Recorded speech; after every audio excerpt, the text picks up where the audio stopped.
Mang Acil Gentra Suara dina acara Dongeng Sunda.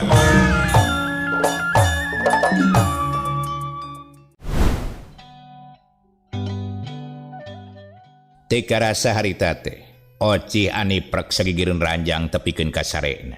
Malahan mah tepikeun ka dipangkuna kumah Eyet jeung Demang Ahdi. Oci digoledagkeun dina kasur. Oci teu sadar yen dirina geus disarekeun merenah dina luhur kasur sara di tempat anu ngeunah merenah.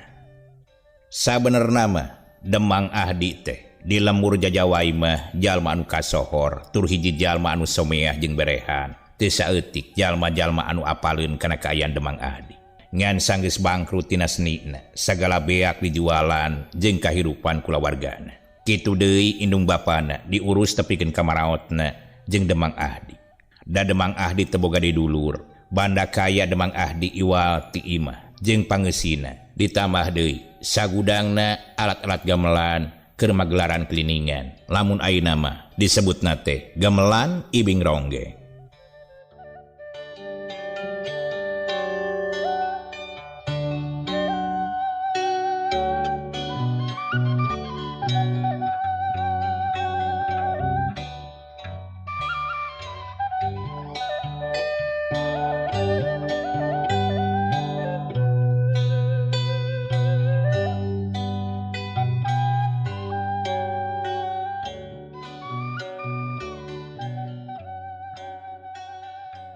Harita wanci geus nyadeka subuh. Hayam jago hawar-hawar kadenge kongkorongok mani malebung disambung ku anjing anu babau. Ciri wanci geus janari. Sakabe pangeusi imah talibra pisan. Ngambah ke alam impian masing-masing. Kitu deui Oci dina jero impian. Oci keur diajarkeun ngibing ku salah sahiji awewe. Anu gerakanan jeung ngaran-ngaran ibingna teh ibing ronggeng. Malahan manayaga jeung irama katut juru kawihna ogenan aya. Harita dina jero pangimpian Oci terus diajarkeun hiji-hiji tepikeun ka Oci na kudu ngarti. Naon anu disebut ibing kaleran, ibing banondari jeung ibing kosongan. Kitu deui ibing waledan jeung rea-rea deui jenis ibing sejena. Harita dina pangimpian Oci saeutik-eutikeun geus bisa nerap kana sagala anu diajarkeun ku hiji awewe anu aya dina jero pangimpian. Oci bisa ngarasakeun wirahma anu kadenge ku diri Oci. Usik nalingeun jeung usik na suku, sirah jeung geolna bujur. Oci geus ngahiji kana sora-sora wirahma nayaga. Sora kendang kieu awak kudu kieu, sora goong awak kudu kieu, saron jeung bonang katut anu sejen-sejena. Kabeh ku diri Oci geus bisa kakuasai sanajan dina jero impian. Gancangna carita Oci teh harita dihudangkeun ku Mah Eyet. Rada kuram kireu manehanana era sabab hudang kapiheulaan ku indung kukutna. Pok Oci teh nyarita bari jeung ngareret ka Mah Eyet.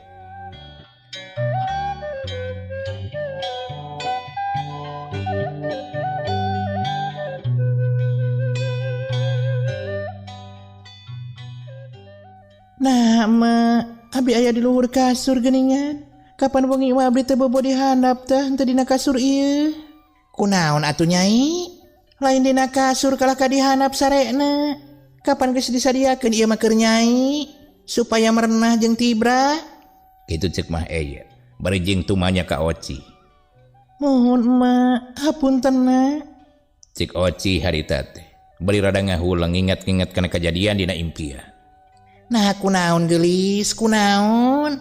Sok ieu ulah bingung-bingung sok kedalkeun bisi aya kahayang-hayang naon nah kurang naon kurang empuk atawa kumaha tempat teh?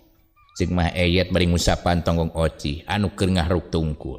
Dua dampaleungeun Oci nyekal kana pingping Mah Eyet. Pok deui Mah Eyet teh nanya kasurung ku rasa heran kana kalakuan Oci. Naon Nyai anak king? Anak emak sok geura kedalkeun. Aya naon ieu? Emak, aduh punten. Sanes teu nampi kana kanya emak sareng bapa nuhun pisan. Oge sanes maksa ngalawurakeun kana kasayan emak kali bapa. Mung abdi teh jujur wae nembean bobo dina kasur anu empuk jiga kieu mah. Saumur dumelahna ogena nembean. Kitu cenah cek Oci. Atuh Mah Eyet teh ngahulang ngadenge Oci nyarita kitu. Bari jeung neuteup ka Oci, pok Mah Eyet teh ngagerentes dina hatena. Kek niri kana rupa jeung dadagan si Nyai geus pasti tah budak teh jalma aya nya santen tenage terehan anu sababat jeung salaki aing. Nya nama diri aing ge teh lain jalma beunghar tapi da ari sare mah dina kasur henteu dina ubin-ubin teuing. Kitu cenah gerentes satena mah Eyet. Nampo maet ngahulang pok Oci teh nyarita deui. Teu weleh menta dihampura ka induk angkatna. Bisi ngarasa kasinggung ku manehanana. Abdi sakali deui da dihapunten. Geus nyai geus anaki. Sok ayeuna mah geura bebersih tu sakedeung deui ogenan. Moal teu daratang geura ge ieu loba jalma ka dari ieu. Kitu cek mah Eyet bari nitah kacai ka Oci. Sameme Oci kacai terus meresan tempat sarena heula. Nya sanggeus bebenah mah terus ngaleos ninggalkeun eta kamar. Barang kaluar ti kamar kasampak teh di imah Demang Ahdi geus loba batur. Panon poe geus bijil nya angan jagat raya.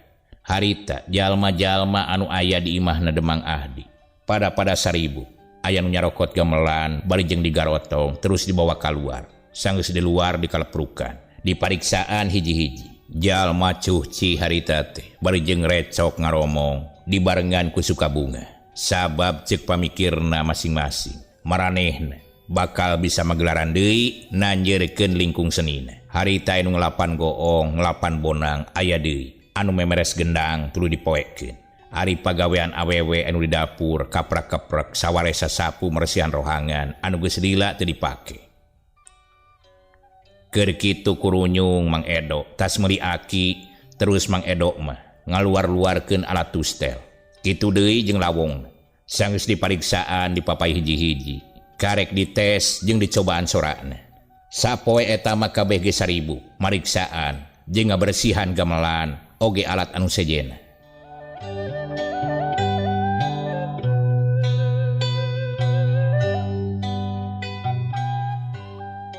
Harita nu digarawe ti karasa kapegat ku wanci lohor. Kabeh tingkoloyong pikeun kacarai keur ngalaksanakeun kewajiban salat lohor. Sanggeus rengse sarolat terus dalahar balaket serakan. Nya sanggeus dalahar mah deker deui harita teh kana pagaweanan.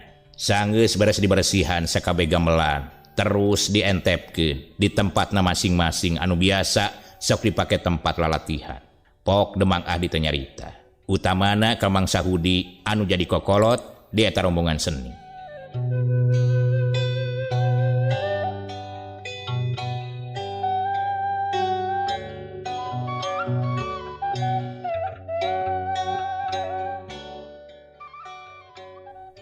Samemeh urang ngamimitian deui eta gamelan. Urang ngayakeun riungan heula. Urang tawasulan ngadoa babarengan. Merdi ka Gusti Nu Maha Suci pikeun kalancaran sararea. Kitu cek Demang Ahdi. Gancangna carita beres sarolat asar. Tuluy dariuk deui di ruangan anu geus biasa dipake sawala. Brak ngariung awewe lalaki kitu deui. Oci teu tinggaleun milu ngariung diuk emok digireun indungna. Sanggeus beres ngadua sakumaha mistina pok tua kampung atawa golongan teh mimiti bubuka. Bismillahirrahmanirrahim. Assalamualaikum warahmatullahi wabarakatuh. Sakabeh nu ngariung kompak ngajawab salam. Waalaikumsalam warahmatullahi wabarakatuh. Waalaikumsalam warahmatullahi wabarakatuh. Ngahaturkeun nuhun kasadayana anu tos ngabantosan kana lumangsungna rencana Demang Ahdi. Hayu urang babarengan rojong sareng jaga naon anu dipikahayang ku Demang Ahdi kanggo kalancaran sareng kamajuan ieu seni. Khususna mah meureun tuturunan ti pupuhu Demang Ahdi. Sakitu panginten ti simkuring sumangga kirang langkung nama mangga ka pupuhu ieu lingkung seni. Cek tua kampung harita teh bari ngalieuk ka Demang Ahdi. Ari Demang Ahdi pok nyarita. Ngahaturkeun nuhun ka patua anu parantos keur sarurumpaheun oge ngarojong sanaos oge anjeunna teh nuju aya hiji padamelan. Simkuring teh ngaturkeun nuhun parantos ngaluangkeun waktosna kanggo ngarojong kana kalancaran padamelan anu ku simkuring bade dikawitan deui. Kitu deui, simkuring teh weleh-weleh kasadayana ngaturkeun nuhun utami kanggo kaparanayaga kalih juru kawih. Hayu urang babarengan deui ngaronjatkeun seni ibing anu geus sakitu dilakna ku urang katunda. tah ti mimiti ieu urang mimitian magelaran itung-itung ngecek gamelan kitu cenah cek Demang Ahdi nya sanggeus kitu mah atuh sararea teh ngarasa bunga sabab arek mecakan deui gamelan oge kamampuhan maranehanana dina bidang seni ronggeng.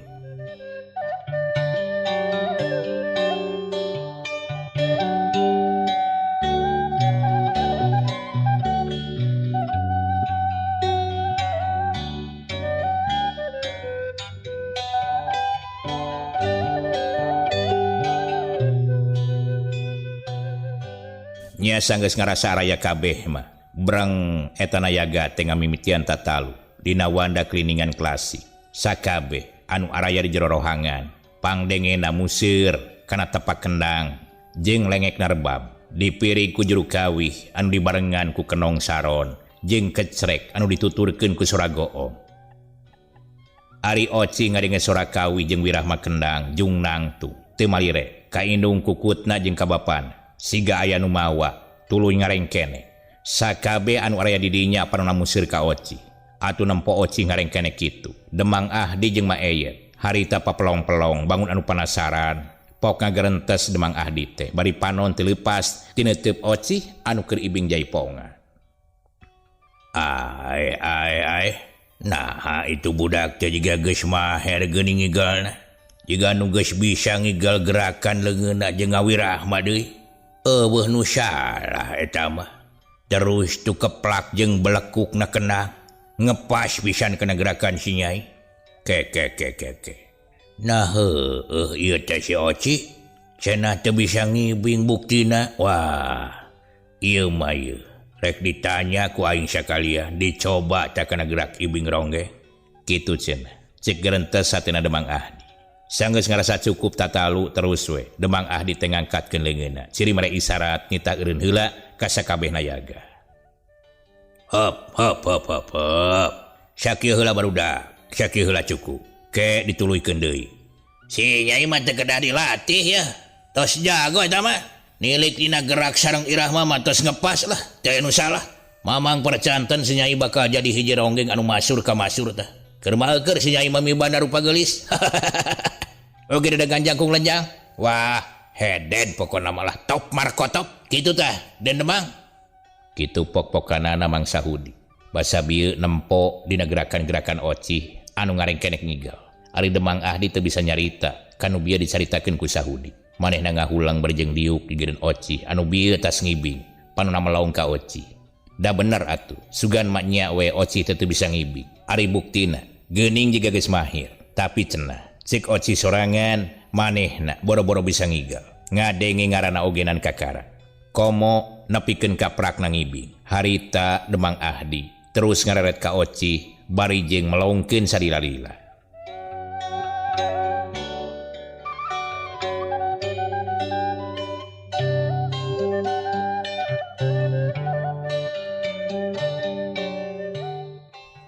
Kunaon Bapa ningali ka abdi teh bangun anu ngaraoseran? Saur Bapa cenah kedah tiasa ibing ronggeng. Nya abdi teh nembe nyobian we. Manawi tiasa eta ogenan. Kumaha Pak ngibing Oci teh? Masih seueur lepat panginten teu kena kana wirahmanya atawa napi kumaha? Nyuhunkeun diajarkeun atuh supados raos dina ngibingna. Kitu cenah cek Oci nyarita ka Demang Ahdi. Bareng jeung Oci rengse nyarita, pok mah Eyet nyarita. Nyai. Alah teuing eta. Nah Nyai teh diajar di mana tuh? Kana ngibing. Cek mah Eyet harita teh nanya ka Oci. Ari sakabeh anu aya di rohangan eta anu teu nempo ka Oci, museur panonna. Lalaki awewe budak kolot, panenjona museur ka Oci. Anu balukarna Oci teh luk tungkul, ngarasa era sabab ditempokeun ku sarerea. Nyai, anak emak, Mama bunga ieu ningali Nyai teh bisa ngibing geuningan. Eta pisan anu dipikahayang ku emak jeung bapak teh. Geus ayeuna mah ulah tungkul wae. Yeh, komo isukan marebuan jalma teh bakal nempo ka Nyai. Ieu macan saparapatna atuh ngan saukur ku rombongan urang wungkul. Kitu, hitung-hitung uji mental we heulaanan. Kitu pok-pokan mah Eyet ka Oci. Mapatahan. Ari Oci gap kana leungeun indung bapana. Sakedapan mah teu nyarita. Ngan galecok wae dina hatena. Ke ari biasa hanya ngajakan diri aing teh pikeun ngibing. Asa aya nu nuyun. Asa aya ngarengkenek nyigel aing teh. Kitu cek Oci bari jeung ngahulang. Nempo Oci ngahulang pok Demang Ahdi teh nyarita. Sabab manehna ngarasa bunga anu taya papadana. Gelis anak bapa.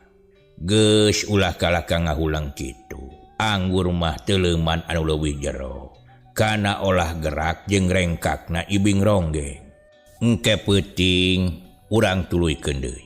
Geus ayeuna mah da geus burit, geura kacarai, kitu deui ka mana. Oge ka sakabeh dulur-dulur sok geura marulang.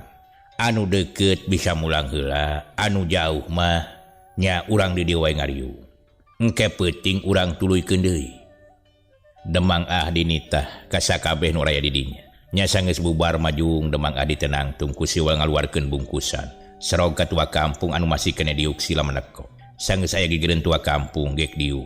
Demang Ahdi ngasongkeun bungkusan bari jeung pok nyarita.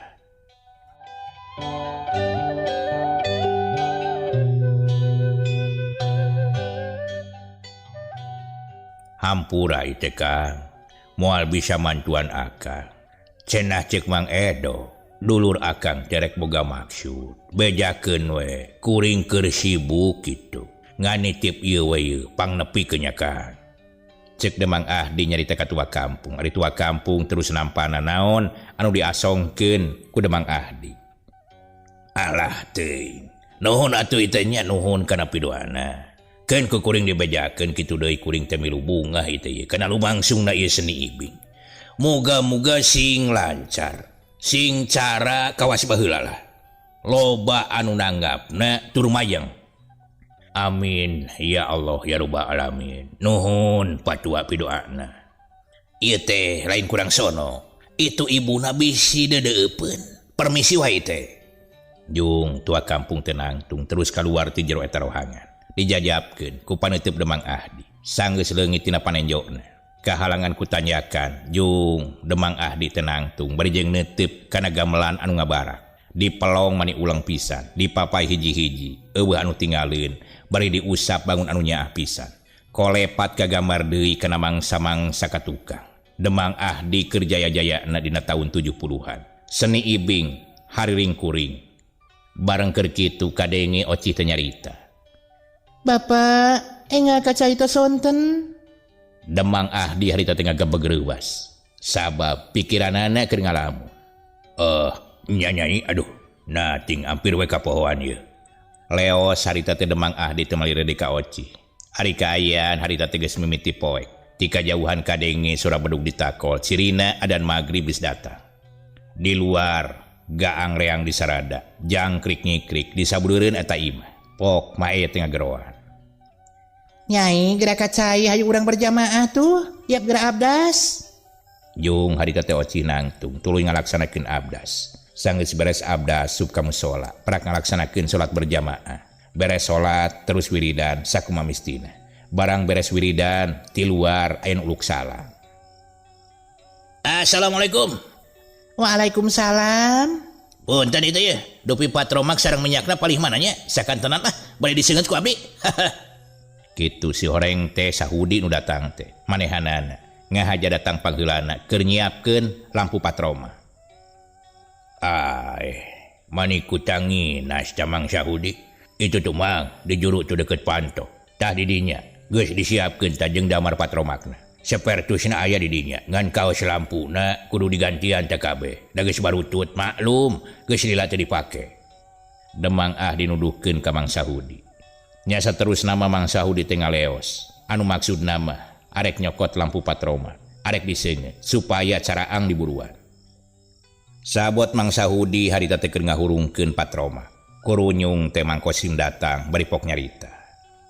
Lain ari hiji deui di mana ya, Mang? Sakalian we dua atuh nyengetna supaya caang kitu tah. Ngadenge Mang Kosim nyarita kitu tuluy Mang Sahudi teh nuduhkeun. Tuh, di juru tuh deket jalan ke dapur tuh. Nyala sok, mi arena geura dicaraang mah ya. Kitu pok-pokan Mang Sahudi. Bari jeung maneh nama terus ngompa patroma, dikompa sapinuhna. Beres ngompa bray-bray, disabureureun eta rohangan teh caang ku hibarna cahya damar patroma. Teu lila anu dicekel ku Mang Kosim ogenan hurung, atuh beki atra we ca ngebrak kayan didinya.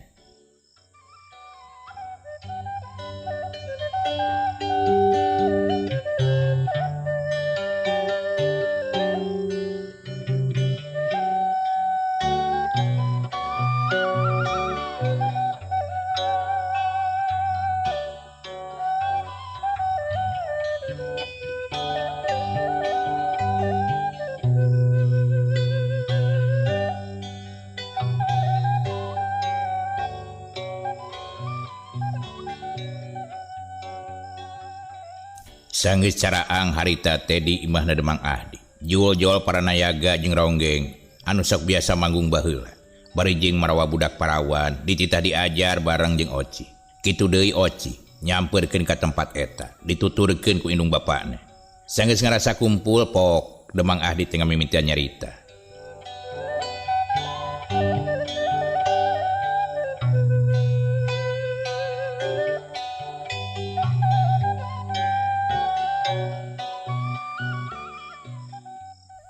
Bismillahirrahmanirrahim. Hayu urang mitameyan dina peutingan ayeuna. Urang niatan dina diri urang masing-masing. Tekad hate anu kuat sauyunan. Urang ngamumule seni ibing hariring kuring. Kitu deui kanonoman anu bakal dialajar sok sing soson-soson ulah boga rasa urang teu bisa. Kitu deui ka maneh Jujung. Sok ajarkeun barudak naon anu geus kapimiliku maneh turunkeun ayeuna mah. Tinggal budak-budak urang anu ngarora keur ngaropeana. Urang mah da geus kolot. Hayu urang rojong ka hayangna ajarkeun sing tepikeun kabisa. Sok mimitian. Kitu harita teh cek Demang Ahdi. Mere amanat ka senior anu karolot pikeun ngajarkeun sakabeh cara jeung gerakan-gerakan dina seni ibing ronggeng. Jung nangtung ujum anu kaayaan awakna can pati kolot nyababad lah jeung Maeyet mah terus ngalieukeun kanu genepan pamungkas nitip ka Oci srog eta mojang-mojang teu narangtung di satukangan ujum. Sanggeus kitu pok ujum teh mere papatah sakumaha nu diajarkeun basa ujum diajarkeun ku indungna Demang Ahdi baheula basa jumeneng keneh.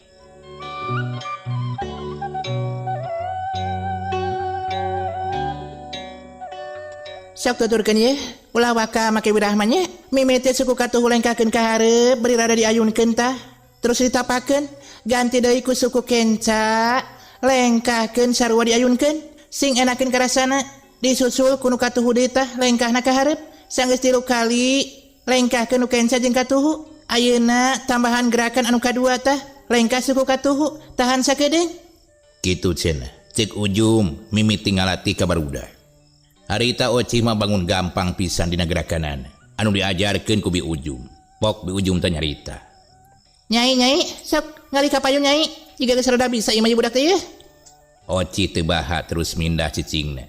Anu tadina pangtukangna ayeuna mah di hareup. Tak tinggalikeun nya suku jeung geol bujur ditambah deui ku luak-leokna leungeun Oci. Kabeh anu aya di dinya eueuh anu teu merhatikeun kanu keur dialajar. Tak ayeuna urang ngajaran babarengan ye, da kaciri lamun salah gerakan mah nya, pasti awak atawa suku teh paadu. Hayu cik ye, urang coba anjeun bibinya. Sanggeus nyarita kitu brang sakabeh rumaja putri teh nu keur dialajar ibing ngigel bareng jeung Ujum. Sanggeus sabaraha kuiran kadenge Demang Ahdi teh nyarita ka Ujum. Geus Jum geus. Ayeuna urang ngajaran ku irama jeung gendang klasik. Bari sakalian kuring teh hayang apa tah gerak geus lila teu ibing. Sok kadinya mangkos. Kendangna caprung kadinya lah. Engke tengah-tengahna make padungdung jeung kosongan. Sok. Demang Ahdi harita teh nita ka Mang Engkos. Jung mae teh nangtung terus ngadeuketan cucun. Gek diuk digeureun cucun gaganti mah Eyet pikeun jadi juru kawihna. Sanggeus kitu breng nayaga teh nabeuh gamelan. Atuh sakabeh kolot awewe lalaki nu resep ibing menangtung. Serog ka tengah-tengah rohangan. Anu kabeneran pisan eta rohangan teh cukup lega. Dina peuting harita aweuhan surah gamelan ngelewung ka sisi lembur. Kadenge ka belah desa malahan majelas pisan ku tua kampung ge. Kadenge eces jentre gamelan anu keur ditarabeuh di imahna Demang Ahdi.